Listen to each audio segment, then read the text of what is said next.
Salut Vincent. Salut François. Début d'année 2022, il faut s'habituer. 2022, ça va être dur à dire. On vous sort la boule de cristal. C'est un balado qui est enregistré juste avant les vacances. Parce qu'on est encore en vacances probablement au moment où vous nous entendez. Oui. Puis c'est toujours le fun de s'amuser en début d'année, de dire qu'est-ce qui s'en vient, c'est ce qu'on va faire aujourd'hui. Mais avant de vous jaser de tout ça, on dit merci à nos amis. Oui, dans la boule de cristal, justement, de peut-être en 2022, prendre la résolution de protéger vos données lorsque vous naviguez sur des Wi-Fi publics, que ce soit au restaurant, si vous avez la chance de voyager, donc à l'aéroport ou dans un hôtel ou quoi que ce soit. Et donc, le VPN de IPVanish vous permet d'encrypter toutes vos données, surtout lorsque vous faites des transactions en ligne. Protégez votre connexion, gang. Et donc, IPVanish utilise le protocole d'encryption le plus sophistiqué. Vous pouvez l'utiliser sur tous vos types d'appareils, ordinateurs, tablettes, téléphones, toutes les religions, le Mac, PC, Android, iOS, quoi que ce soit. Et c'est illimité. Donc, vous pouvez l'utiliser sur tous vos appareils, sur n'importe quel appareil. On peut même le passer à votre beau-frère, quoi que ce soit. Donc, vraiment un beau produit. Si jamais vous voulez jamais en profiter, vous pouvez cliquer dans le lien dans la description. Vous avez un rabais de 110 $ sur l'abonnement de 2 ans. C'est sûr qu'après, on n'est plus une scène. Fait que vive les rabais.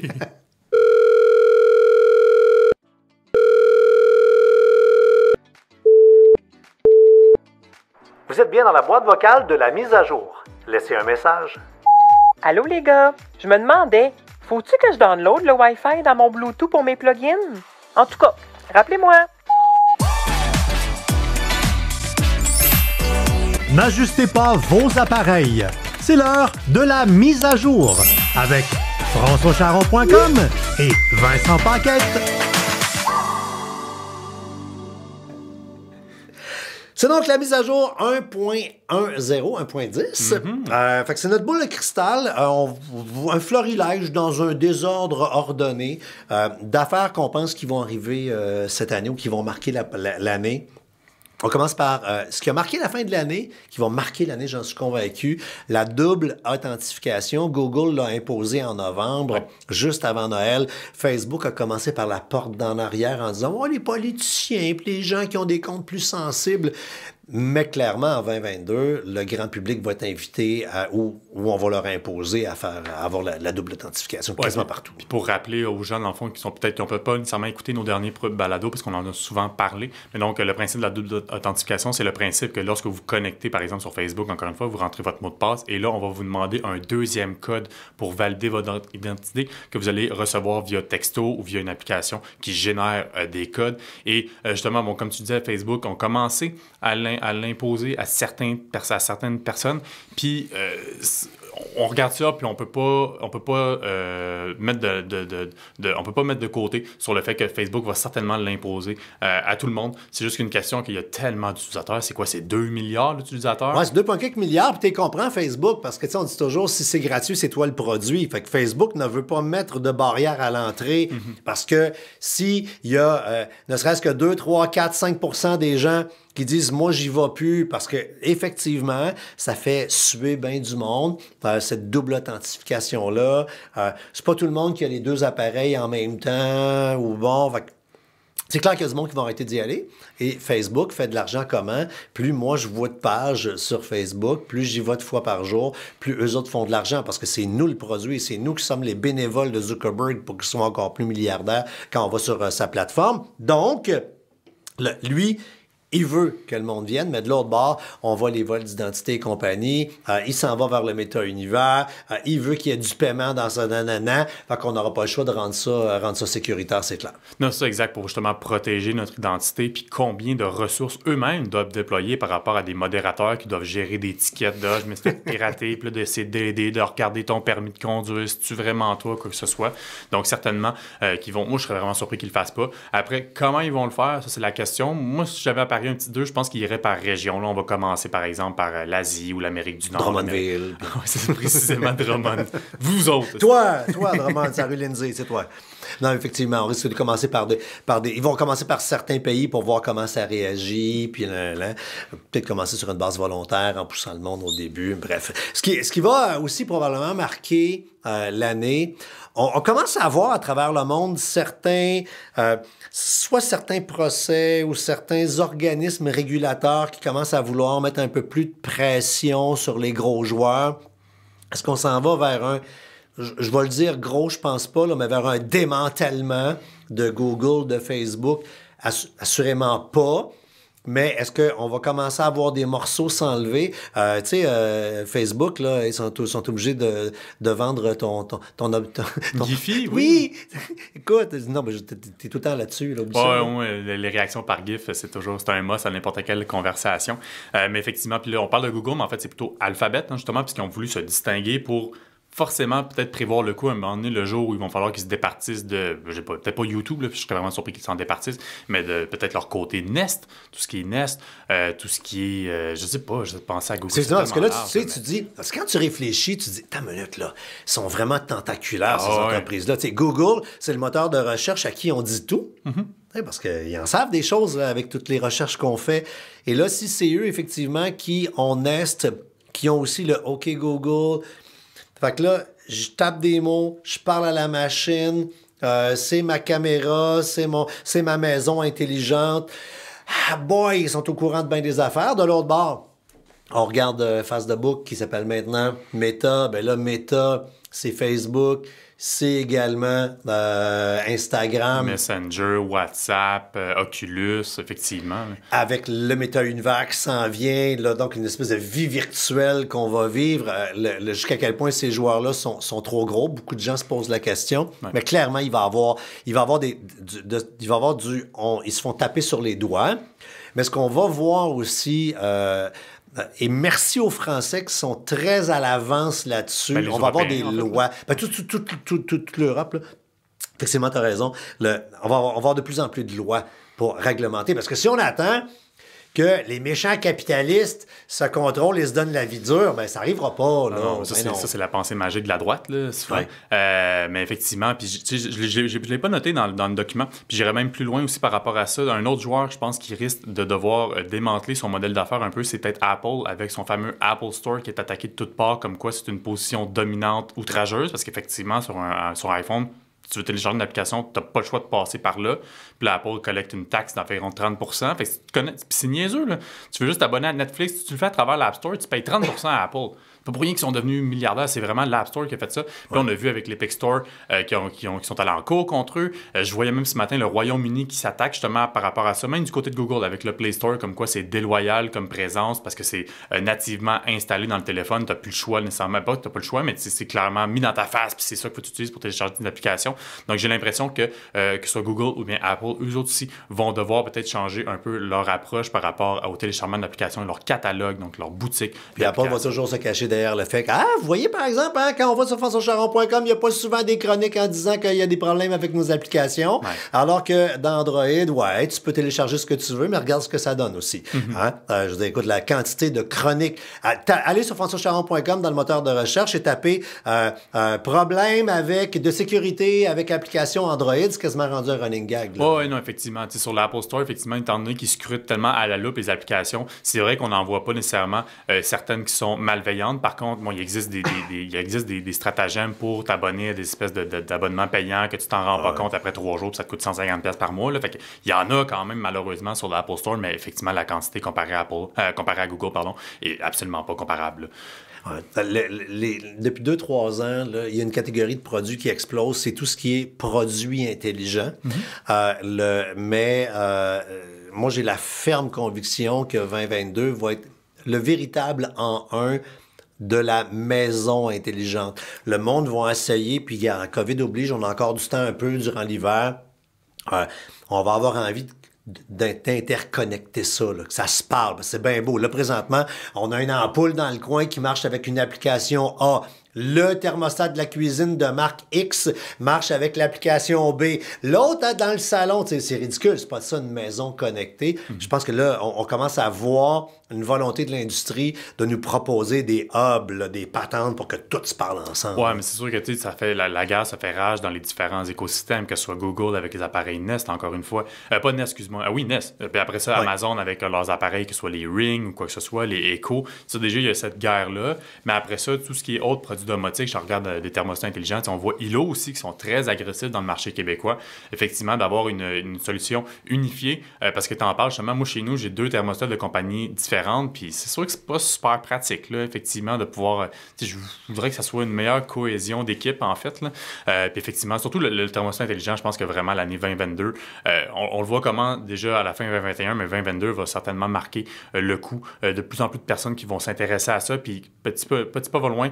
La boule de neige va faire effet à un moment donné, puis là, parce que le beau-frère est là, puis là, tu vas lui dire, puis, ah oui, t'as fait tant d'économies, ben moi aussi, je vais m'y mettre, puis les économies... Et donc, ça va... Puis les offres, c'est fou, là, parce que quand on commence à magasiner, puis là, nous, on va en tester plein d'affaires en début d'année, justement, sachant que c'est un peu l'année de ça, mais t'as avantage de t'unifier, là, Puis, preuve que, écoute, tu l'as dit, là, il y a des offres, c'est fou.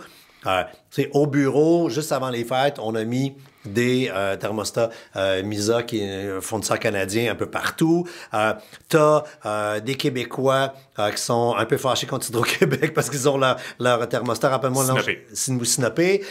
T'as justement la gang d'Hydro-Québec qui ont créé une division avec une offre un peu rock'n'roll, pas cher, où dès que tu embarques pendant 3 ans avec eux autres, c'est pas un abonnement, là, tu fais juste, regarde, je vais économiser pendant 3 ans, t'as un beau package où ils viennent avec les électriciens chez vous, ils t'installent la patente. Mais c'est un abonnement, c'est-à-dire que tu payes pas mensuellement par rapport à ça, mais c'est juste que tu signes un contrat justement parce que ça couvre l'installation, ça couvre le prix des appareils, que si jamais tu opt-out, si jamais tu sors, ben il faut que tu payes la différence, la balance dans le fond de tes appareils. Mais si tu opt-out pas pendant 3 ans, le prix, écoute, c'est démentiel. Mais c'est pour ça que Sinopé sont fâchés. Ils auraient aimé que justement Hydro-Québec approche des compagnies québécoises pour pouvoir créer une espèce d'interface unifiée à travers tout ça et non de proposer leur propre solution hardware, en fait. Non, absolument. Moi, depuis quelques mois, TELUS voulait que je fasse un clip avec Mitsu pour y montrer comment ça marche la domotique. Puis, ils sont venus installer dans ma maison là, un kit complet. Là. Puis, je veux dire, écoute... Je sais pas comment je faisais pour vivre de même avant. Là. Sans ça, là, je marche dans la rue, je pèse sur le piton, le système d'alarme s'enlève, la porte à débarre, je vois le monde dans la rue avec ma patente, je change la température, l'arbre de Noël, il allume, il éteint. Je veux dire, il y a des offres maintenant. Là, fait qu'on va vous démêler là-dedans l'année prochaine dans votre magasinage. Magasinage, les voitures, c'est sûr que les voitures électriques ont la cote. Et on commence à voir... un repositionnement là, par rapport à tout l'univers des subventions. Parce que quand tu regardes les aides, c'est pas logique parce que on subventionne des créneaux de voitures que le monde ne veut pas. Les VUS, puis tu sais, moi, je suis pas en faveur là, du gros VUS, là, mais c'est ça que le monde achète. Ouais. Puis là, juste avant les fêtes, on a vu que le fédéral commençait à dire, regarde, on va changer, là, on va s'enligner parce que c'est pas logique. On subventionne des petites voitures. Là, le monde a des petites voitures électriques, mais tu regardes ce qui se vend, là, c'est des F-150, c'est des Broncos, c'est des grosses patentes. Mais toutes ces voitures-là, qui n'existaient pas électriques avant, vont commencer là. Mm-hmm. Les premiers F-150 électriques débarquent, les Broncos, tout ça. Le Cybertruck! Oui, j'ai commandé le mien, moi. J'ai fait mon dépôt pour mon Cybertruck. C'est complètement ridicule parce que ce que Elon Musk me demandait, c'était, je pense, c'est 100 ou 115 piastres de dépôt. Fait que, mais j'ai ma facture, j'ai mon Cybertruck, j'attends. Puis si je dis non, quand ça va être prêt, il me rembourse mon 100$. Fait que juste pour la joke d'avoir eu une facture de Cybertruck. mais je le trouve encore beau. J'aimerais ça l'avoir. Mais bref, bonne nouvelle. Fait que là, ça risque d'accélérer le tout. Mais en même temps, tu regardes, c'est une guerre, là. Le Québec, l'Ontario, on veut produire, on a Lyon électrique. On va-tu devenir l'espèce d'Arabie Saoudite, des piles. C'est fascinant de voir ce qui se passe. C'est à très haut niveau. Là. Ouais, mais il y a aussi une guerre diplomatique là, qui se joue avec les États-Unis, qui font beaucoup de protectionnisme, en fait, qui va empêcher peut-être la vente de véhicules canadiens électriques vers les États-Unis. Donc, ça va être effectivement un dossier. Je suis moins féru d'automobile, mais c'est sûr que, moi-même, il y a des accents, mais à un moment donné, il va bien falloir que je tourne je veux me tourner vers un véhicule hybride, je veux me tourner vers un véhicule électrique. Après, est-ce que 2022, on va en trouver beaucoup sur le marché? Là, c'est là que ça devient difficile. Moi, ma mère, elle a changé de char il n'y a pas si longtemps que ça, puis elle voulait un char électrique, puis le concessionnaire a dit, sorry, là, mais il n'y en a pas en ce moment. Là. Puis même des chars normaux, neufs, il n'y en a pas. Là. Puis après, c'est bien beau, mais là, la vie n'est pas vivre dans la boisée de la Marconnière de Drummondville avec le driveway en avant. Je fais image où, quand j'ai vécu à Drummondville, je faisais de la radio là-bas. tout le monde a un driveway en avant, là, ou tout le monde a un garage. Fait que c'est facile là, d'avoir ta borne, de te brancher. Mais je veux dire, regarde, ici, nos bureaux, puis moi, je demeure au bord de la rue, on est sur Sainte-Catherine, pas très loin de Télé-Québec. Je veux dire, tu te plugues où? Ouais, non, exact. Fait que ça, il va faire et de mettre une borne sur une rue à Montréal coûte beaucoup plus cher pour la municipalité que Sylvain dans son garage qui fait venir un électricien qui fait 8 pieds de fil puis il met ça là. C'est pas le même principe. Là. Exact. Puis il existe aussi des subventions justement pour les bornes électriques. Là. Donc, oui, non, effectivement, un créneau intéressant pour 2022. On regarde dans la boule de cristal, on voit nos amis de la Chine. Ça a été une année assez mouvementée. Oui. Les deux Michael, Madame Huawei, la 5G. Qu'est-ce qui va se passer? Toujours avec le portrait justement de Huawei qui est un peu en fond d'image là-dedans, à savoir. Puis il y a toujours une crainte un peu. Puis moi, j'essaie d'être le plus objectif possible là-dedans. Est-ce que la Chine puis Huawei me font peur? Oui et non. Puis, est-ce que je rentre dans le jeu, par contre, politique, à savoir qu'ils nous espionnent, puis parce que c'est un ancien, dans le fond, du Parti communiste, puis un ancien militaire, quoi que ce soit? On dirait que j'ai du mal à croire, parce que c'est vraiment une guerre diplomatique là, qui se joue entre les États-Unis puis la Chine, puis je pense que... Le mot guerre est important. Oui, non, exact. Puis je pense que les États-Unis ont fait vraiment beaucoup d'efforts pour faire peur aux gens, pour favoriser des entreprises occidentales. C'est pour ça que là-dedans, des fois, je rentre pas nécessairement là-dedans. Mais effectivement, de savoir que les produits qui n'ont pas de Huawei, qui n'ont pas nécessairement accès au Play Store, ça va leur donner un frein. Puis après ça, d'avoir un OS qui est conçu par des entreprises chinoises, effectivement, est-ce qu'il n'y a pas un backdoor là-dedans pour pouvoir aller puiser nos données personnelles? Je pense que le Huawei, ça va être excessivement difficile pour eux de vendre des produits, surtout des téléphones intelligents. Je pense que ça va être vraiment difficile pour eux en Occident par rapport au fait qu'ils n'ont pas le Play Store, donc tu n'as pas d'application comme Facebook, des affaires de qui va être très difficile. Mais certainement, 2022, encore une fois, va en faire beaucoup parler. On parle aussi, il y a les Jeux olympiques qui s'en viennent justement avec tout ce qui est le confinement. Puis c'est intéressant parce que, bon, moi, je suis un fan de hockey. Puis là, la grande question que tout le monde se pose en ce moment, c'est est-ce que les joueurs de la Ligue nationale vont aller en Chine justement pour aller jouer les Jeux olympiques? Ou plutôt, quelle date ils vont dire qu'ils vont pas? Oui, c'est le 10 janvier que ça a l'air qu'il faut qu'ils se déterminent. Là. Mais puis je trouvais ça intéressant dans la mesure où justement, il y a un journaliste sportif qui soulevait le point parce que, bon, il y a l'histoire de si jamais un joueur est testé positif ou qu'il reste en confinement pendant de 3 à 5 semaines, si c'était dans un autre pays, peut-être que ça le gênerait pas, mais là, d'être pris en Chine... Puis là, après ça, justement, avec la guerre diplomatique, parce que, bon, il y a certains pays comme les États-Unis, le Canada, qui ont décidé de ne pas envoyer de délégation diplomatique là-bas. Est-ce que la Chine va pas faire exprès de faire « Ah, c'est Nick Crosby? Ben, t'as la COVID, tu retourneras pas au Canada pendant 5 semaines. » Oh oui, tu sais, puis en dehors de ça, tout le malaise des produits techno qui sont fabriqués en Chine avec un irrespect complet des humains, avec un irrespect de l'écologie, avec des métaux rares qui sont utilisés. Avec la nouvelle conscience qu'on développe comme société en disant hey, on va-tu continuer à avoir une télécommande dans les mains qui est réfléchie en Amérique, faite par des enfants en Chine? Maintenant, il y a quelque chose qui marche pas. Là. Sans compter aussi tout ce qui est les brevets qui sont des fois malheureusement violés par les Chinois. Combien de fois on le voit au CES, des fois, des booths qui sont comme non, tu filmes pas parce qu'ils savent pertinemment que, bon, c'est pas faire de la discrimination, mais tu sais, des Chinois qui arrivent avec des caméras puis essaient de filmer ça pour pouvoir après ça, justement, pouvoir leur modéliser puis pouvoir copier le concept. C'est fou, là, penser quand on va, là, bon, il va pas à cause de la COVID, là, mais au CES, au Consumer Electronics Show, qui est la grande messe des produits techno en début d'année, habituellement, nous, on arrive là, puis on veut leur faire de la pub gratis parce qu'on veut parler de leurs produits, et il y a des compagnies qui disent non, vous avez une caméra, on veut pas que vous filmiez parce que on veut pas que vous mettiez en ligne des images de notre produit parce que on sait qu'inévitablement, on va être copié par des Chinois, mais on veut pas être copié immédiatement. Fait que non, vous pouvez pas nous filmer nos produits. Mais tu sais, en bout de ligne, je pense que le nerf de la guerre par rapport à tous ces produits technologiques chinois-là, ça demeure toujours le prix. Si le prix concurrentiel, il va toujours y avoir de la clientèle. C'est le concept du fast-food. Tout le monde va être en santé, mais les repas Michelina à 99 cents fait que... OK. Réseaux sociaux, publicité... dans la boule de cristal, moi, c'est pas tant une boule de cristal que c'est un souhait que j'aimais. Ça, j'allais dire, parce que moi, ça fait pas partie de la boule de cristal. Moi, je pense pas que ça va arriver, ce que tu vas nous avoir. Je suis de plus en plus écœuré, dégoûté de voir comment les réseaux sociaux et Google laissent passer tous les hosties de crise de crosseurs, d'annonceurs.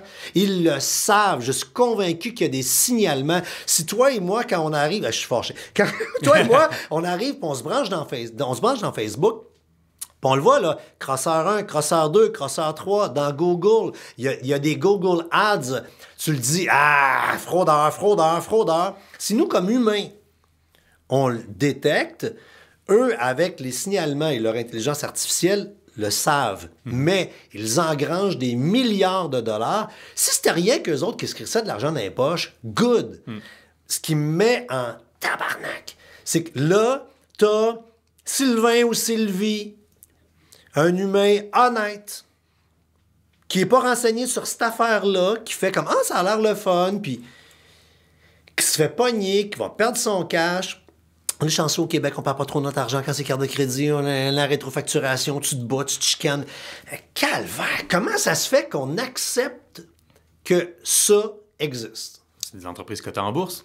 Faut générer... Il y a des gouvernements. Calvaire, tu fais une loi. Je sais, mais dans le cas, moi... Parce qu'à la TV, au Canada, exemple, mais on a le CRTC. On peut pas faire ce qu'on veut dans les médias conventionnels. Il va falloir un moment donné qu'on arrête de dire « On ne fait pas faire Internet, la planète, on peut pas. » Il va falloir qu'on trouve une solution. Ouais, mais ça fait 20 ans qu'ils sont pas capables de pondre une maudite modération de l'Internet, le CRTC. C'est pas vers eux que je vais me tourner. Oui, non, mais encore une fois, puis pas la première fois qu'on en parle. Merci aux Européens. Alors, s'il y a des Européens qui nous écoutent... à Bruxelles, passer des lois sévères, c'est plus un souhait que d'autres choses. Maintenant, c'est toi qui l'as mis, la disparition de l'encoche sur l'iPhone. Oui. Tu l'aimes pas, hein? Ah non. Moi, là, pour vrai, depuis la mort de Steve Jobs, je trouve qu'Apple a perdu son âme. On parle justement de capitalisation, on parle de bourse, puis vraiment, Apple est devenu une entreprise qui ne favorise plus l'innovation, mais cherche simplement...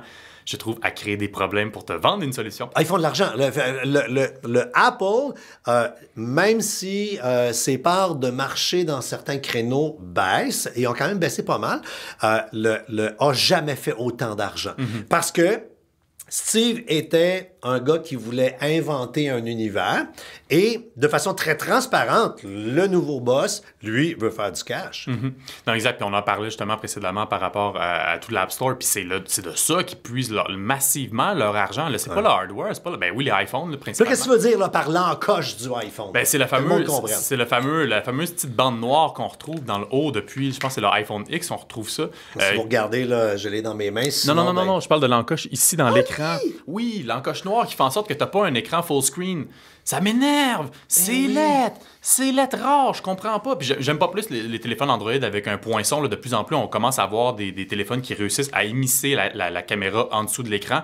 Mais je trouve ça d'une absurdité. Je sais que Steve Jobs aurait jamais accepté ça. Jamais accepté ça. Puis que ça fasse 3 ans qu'il fasse ça. Puis de l'avoir mis sur le MacBook Pro, le nouveau MacBook Pro, je trouve ça indécent d'acheter un ordinateur à 2500$, puis j'ai une calice de barre noire dans le haut. Je trouve ça d'une absurdité. Reste que, bon, comme je le disais, on voit de plus en plus de téléphones qui réussissent à immiscer la caméra en dessous. Et en tout cas, il commence à avoir des rumeurs. Et j'espère, je me croise les doigts, même si je suis pas un détenteur d'un iPhone, juste par l'esthétisme de ramener ça d'Apple qui a fait sa marque, son fer de lance. L'iPhone 14, pardon, mais je pense que ça va être sur le modèle Pro qui vont enlever la fameuse encoche. Je le souhaite sincèrement pour les détenteurs d'iPhone. Je trouve ça c'est tellement laid. C'est d'une laideur. T'es fin de nous défendre, toi, qui de la secte Android. Maintenant, on se rapproche de nous autres. Pour 22, puis là, c'est quasiment un souhait, dans le fond, là. Panier bleu. Je l'ai mis pour essayer de t'appliquer un petit peu. Non, mais puis pas t'appliquer parce que ceux qui ont suivi ma deuxième vie à part françoischaron.com, là, vous savez à quel point le commerce électronique au Québec, ça me touche. Je suis le défenseur des Sylvains et des Sylvies, c'est les propriétaires de petites entreprises qui tentent de gérer leur propre marketing eux autres mêmes, faire des boutiques en ligne, puis les réseaux sociaux, puis envoyer donc. Puis quand le projet Panier Bleu est parti, moi je leur ai souhaité vraiment bonne chance parce que je me suis cassé la gueule moi sur un projet qui s'est appelé Shopping, puis qui a changé de nom, qui était monpanier.ca après. qu'on a fait avec les journaux de Capital Média, là, qui étaient les restants de la presse. Là, puis on a essayé de faire un Amazon québécois, puis ça n'a pas marché. Puis quand Panier Bleu est arrivé, moi, au contraire, là, c'était pas là, moi je me suis pété la gueule, je leur souhaite qu'ils se pètent la gueule. On se souhaite collectivement que ces affaires-là fonctionnent parce que ça va aider les entreprises. Mais c'est juste quand même que tu me semble que tu avais été un petit peu piqué au vif dans la mesure où il n'y avait pas, tu n'avais pas nécessairement consulté, il n'y avait pas nécessairement. C'est parce que l'affaire, c'est que ça a parti un peu bizarre dans le sens que on est plusieurs joueurs. Puis bon, là, j'ai vendu votre site.ca, là, fait que je suis encore plus libre d'en parler. Mais à l'époque, quand j'avais vu ça partir, ils n'avaient pas approché les quelques joueurs qui. Tu sais, nous, on avait à l'époque à peu près 10 000 PME qui étaient avec nous autres sur votre site. Puis d'autres joueurs là, au Québec, mais compétiteurs. Puis ils nous avaient pas comme appelé pour qu'on se mette ensemble parce que l'objectif, c'est de plugger des fils pour créer un genre de Amazon québécois. Bon, ça va, là, il y a eu des discussions, c'est fait, les fils sont pluggés. De ce que je comprends, ils ont parlé avec votre site, pas toutes les autres. Là. Sauf que, comment se fait-il que autant de mois, puis là, on t'avait de dire années plus tard, le Panier Bleu qui... Malheureusement, là, il a perdu son buzz. Là. Il a perdu son buzz. Autant que moi, quand j'ai lancé Shopping, ça a fait parce qu'on est passé à côté du buzz. Panier Bleu est malheureusement passé à côté du buzz. C'est pas encore transactionnel. Vu que le monde arrive là, puis ils font « calvaire, c'est les pages jaunes. » On va aller sur Google, on va chercher à la place. Puis je veux pas, en disant ça, sonner pour les blaster. Ça me fait chier que ça décolle pas. Parce que, à la place... Ben, on va dans Google, oui, puis là, il y a du monde qui dit « Ouais, ben, pas dans Google, on va dans Amazon. » Puis là, ils disent « Ouais, il y a plein d'entrepreneurs québécois qui vendent. » Oui, parfait. Mais l'entrepreneur québécois qui utilise la plateforme Amazon donne une cote à Amazon. Alors que s'il vendait dans notre plateforme entre nous autres, et ce qui me fâche doublement, moi, je suis fâché à deux niveaux par rapport à ça. Puis j'espère qu'on va... Là, tu sais, au moment où on enregistre, on annonce un nouveau... Kerr va devenir ministre du numérique et de la cybersécurité. On sent que le gouvernement du Québec veut s'intéresser encore plus aux technologies. Faut qu'on s'intéresse au commerce électronique, qu'on ramène de l'argent un peu ici. Puis j'ai envie de dire à ces gens-là... mettez les millions que ça prend, puis devenez transactionnel au plus tabarnak. Mettez des campagnes publicitaires pour qu'on achète chez nous. Parce qu'il on le sait, hein, toute fois qu'on fait des chroniques sur françoischaron.com, achat au Québec, il y a un buzz. Oui. Ces chroniques-là, pogne, gang. Le monde aime ça. Puis, à toute la gang de technologie qui disent « Il n'y a rien à faire, il est trop tard, Amazon a gagné, vos gueules. » Non, mais pour vrai, arrêtez de parler cette année. Donnez-nous 12 mois où on ne parle pas. Pendant ce temps-là, la gang de Panier Bleu, faites votre job parce que on a une fenêtre d'opportunité extraordinaire qui s'appelle la COVID. Faut faire de quoi de positif avec ça, la maudite COVID, là? L'achat local, le monde, on est pogné à la maison, on est là, on magasine pendant un an. Donc, il y a un buzz sur l'achat local. Profitons de ce buzz-là pour y aller. Voilà. Ça fait du bien, merci. Rapidement, en quelques secondes, les prochains sujets, là, la fin des cookies. Oui. C'est quelque chose qu'on annonce depuis longtemps. On commence à le voir. Les cookies, c'est ce qui nous suit. Hein? Les témoins, en fait. Les témoins. Si vous avez un téléphone Apple, ça fait un bout que vous avez les messages disant là, voulez-vous que lui... Dans le fond, là, c'est qu'on passe simplement de l'univers. Parce que c'est pas la fin des cookies. C'est la fin des... On te fait manger des biscuits sans que tu veuilles. Fait que là, on va commencer à dire, oui, je veux être suivi par tel média, telle application, puis toi, non, pantoute, je veux rien savoir. Non, effectivement, puis on le voit, il y a beaucoup de personnes qui ont le souci des données personnelles, de plus donner ces fameuses données personnelles-là. Puis encore là, c'est juste, en fait, c'est des personas souvent qui sont donnés par rapport à navigateur, pardon. Donc, Chrome, par exemple, si vous avez créé un profil Google, moi, Google, quand je me promène d'un site à un autre, le site, il sait que c'est un internaute. Ils ne savent pas que c'est moi, personnellement, mais ils savent que c'est quelqu'un dans la trentaine, qui a un intérêt pour les technologies, qui a un intérêt pour les sports. Un nouveau papa. Exact. Et donc, moindrement qu'avec mes différents intérêts, selon les interactions que j'ai sur Internet, après ça, de me mettre de la publicité dans la face. Puis, on dirait des fois, j'ai de la misère un peu à comprendre pourquoi ça choque tant de monde, parce que moi, franchement, tant qu'avoir de la publicité, aussi bien voir des affaires... moi, j'aime mieux voir de la publicité ciblée. Je préfère de loin. Exact. Puis après ça, je veux dire, contrôle-toi. Si t'es pas capable de te résister d'acheter, je veux dire, ça fait quoi d'avoir de la publicité? N'importe quel média, nous-mêmes, on dépend malheureusement de la publicité, parce que sinon, on pourrait pas vous offrir tout le contenu qu'on a gratuitement. On a besoin de publicité. Donc, pleinement. Ça va dans un autre sujet. On vous annonce à l'avance qu'il va y avoir de gros rabais, des économies extraordinaire à faire sur les casques Oculus. Oui, certainement. Moi, on parle beaucoup du Metaverse, donc cette espèce d'univers parallèle-là. Donc, Facebook a changé de nom, d'entité, s'appelle Meta. On a lancé le Meta Horizon World. Si jamais vous voulez en apprendre plus, écoutez l'épisode 1.07. Et donc, c'est un monde auquel on accède via un casque de réalité virtuelle. Et un des casques qui est le plus populaire, c'est les casques Oculus. Et j'ai vraiment l'impression... Qui sont fabriqués par Facebook.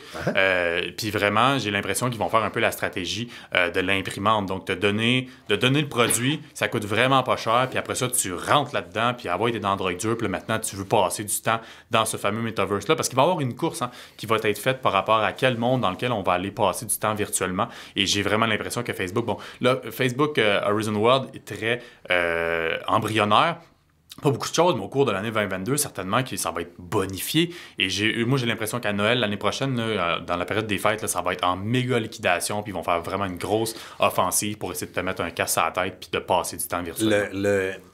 C'est important de suivre les grandes guerres en technologie. Longtemps, il y a 15-20 ans, on parlait de la guerre des salons. Qui était pour gagner le salon d'un maison? Qui était pour être la machine qui fait en sorte que on se divertisse. Des compagnies comme Vidéotron / Québécois, mais Vidéotron spécifiquement, ont explosé. Pourquoi? Parce qu'ils ont gagné au Québec la guerre du salon. Ils ont mis le Vidéo à l'époque, qui est devenu le Ubi, qui est devenu le Illico. Ça a permis de faire un empire convergent. Parce que c'est moi qui ai la machine dans le salon. Fait que là, j'ai le TVA, puis le ci, puis le ci, puis le ça, puis après, j'ai le journal, puis après, je pars dans... Ça, c'était la guerre numéro 1. Là, on a une guerre depuis 2-3 ans, c'est la guerre des machines. La guerre des assistants vocaux. Google et Alexa qui se chicanent. T'as le canard boiteux qui est à Apple avec Siri. Ouais, mais il n'y a pas de joueur, il y en a deux. Là. Fait que tu sais, t'as Google d'un bord, puis t'as Alexa de l'autre bord. Faites juste regarder. Puis là, si quelqu'un a déjà acheté un de ces produits-là prix régulier, là, venez me jaser. Là, Non, mais pour vrai, leur technique, c'est de dire... Puis effectivement, ces produits-là vaudraient le prix régulier. Mais il dit que tu as des patentes de Google à 30$, puis tu as du Amazon. Pourquoi? Parce que si j'ai 2-3 haut-parleurs Alexa dans la maison, hey, je suis involontairement dans la religion de, puis je vais être là-dedans, la guerre va être gagnée.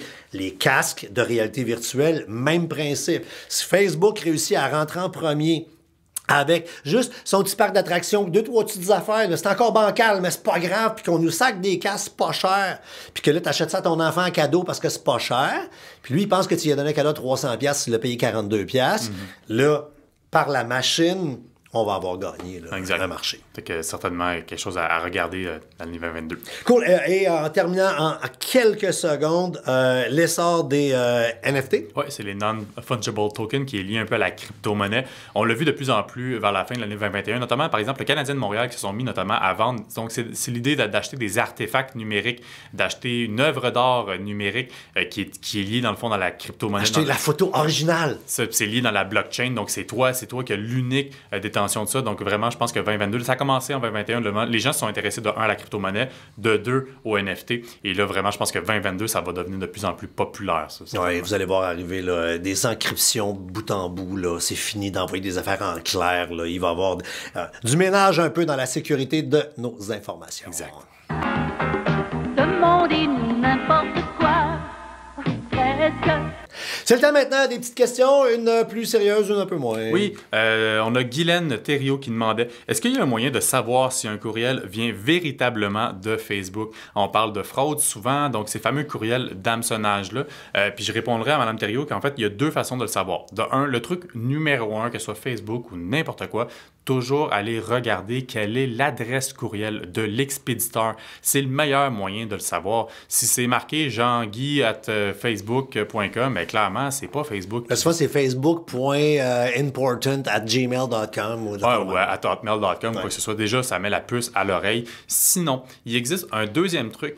Vous pouvez taper sur françoischaron.com. On a fait une chronique là-dessus. Taper courriel Facebook. Dans les paramètres de Facebook, il est carrément possible de savoir si Facebook a communiqué avec nous. Donc, si jamais vous recevez un fameux courriel qui vous dit « il y a une connexion, par exemple, étrangère, c'était-tu toi, quoi que ce soit », avant de cliquer sur le fameux lien, regardez d'abord l'adresse courriel. Peut-être que vous n'allez pas nécessairement être sûr parce que peut-être que c'est un courriel qui ressemble vraiment à Facebook. allez dans votre compte, allez regarder dans vos paramètres, vous allez voir si Facebook, effectivement, vous envoie un courriel à savoir « Hey, on a détecté une connexion qui était étrangère » et là, d'appliquer la fameuse recommandation qui est faite souvent de changer de mot de passe ou d'activer la double authentification dont on a parlé. Je le répète, j'ai une conférence que je trimballe qui s'appelle Fraude Web à un clic de la catastrophe. Elle s'appelle de même. Pourquoi? Parce que c'est le clic qui crée la crise de catastrophe. En passant, on vous met dans la description des informations, puis il y a une partie on l'a divisé en chroniques là, pour que monsieur, madame, tout le monde, vous ayez le contenu gratuitement de ça. Là. Cliquez pas. Tu as un courriel, tu cliques pas pour te rendre sur Facebook. Tu fermes ça, tu t'en vas sur Facebook. Tu reçois un courriel de Desjardins, t'es pas sûr. Tu vas sur Desjardins.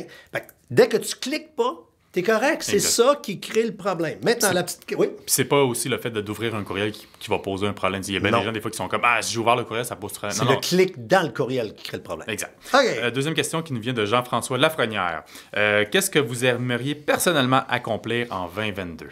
Je veux donner plus de temps.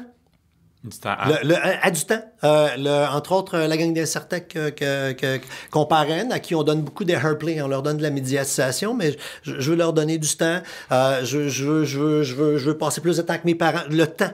Je constate qu'avec la pandémie, là, puis en vieillissant aussi, l'espace-temps. Le temps, c'est une valeur. Fait que moi, j'ai commencé à donner, entre autres, à Noël, je donne plus de cadeaux. Je donne plus de cadeaux physiques, je donne du temps. Fait que là, cette année, ce que j'ai donné, c'est j'ai loué 2 prêts à camper à Oka. Puis moi, je vais arriver avec mon VR, puis on va être les 2 familles ensemble et on va passer du temps ensemble. Je pense de passer des bons moments, d'avoir du caring. On est dû pour ça. Fait que moi, c'est ce que je vais faire, moi, pour 22. Du temps.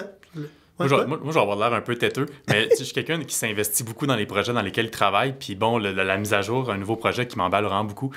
Puis ce que j'aimerais accomplir, c'est d'avoir plus d'auditeurs, d'avoir vraiment de rejoindre plus de gens possible. Donc d'avoir, je sais pas, j'ai comme un chiffre en tête, mais je sais que ça risque d'être difficile dans l'année, mais comme, je sais pas, il me semble 5000 auditeurs par balado, je serais vraiment content. Puis je vais travailler fort là-dessus, non seulement par rapport à tout ce qu'on parle dans nos épisodes, mais aussi la promotion ou quoi que ce soit. Mais fait que là, gang, si vous voulez donner un cadeau, ce qu'il faut faire, c'est, peu importe la plateforme sur laquelle vous êtes, vous cliquez, vous faites des commentaires, vous mettez des étoiles, des bravos, des pouces dans les airs, parce que sans blague, pour nous et pour tous les autres contenus en ligne, quand vous interagissez, vous venez fucker positivement les algorithmes. Quand vous nous posez des questions dans notre Facebook qui n'ont pas rapport avec le post, vous ne nous nuisez pas, non. Vous nous aidez. Exact. Quand on vous répond, on s'aide. Fait que vive les algorithmes. Et pour que Vincent ait son cadeau de l'année 2022, cliquez, mettez des pouces en l'air. Voilà. Bonne année, Vincent. Merci à toi aussi. Bonne année, vous aussi. Au revoir.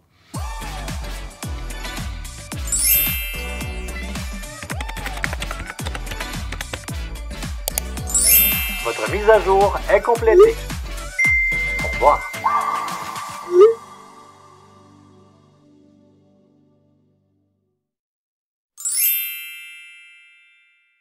Un balado synonyme média.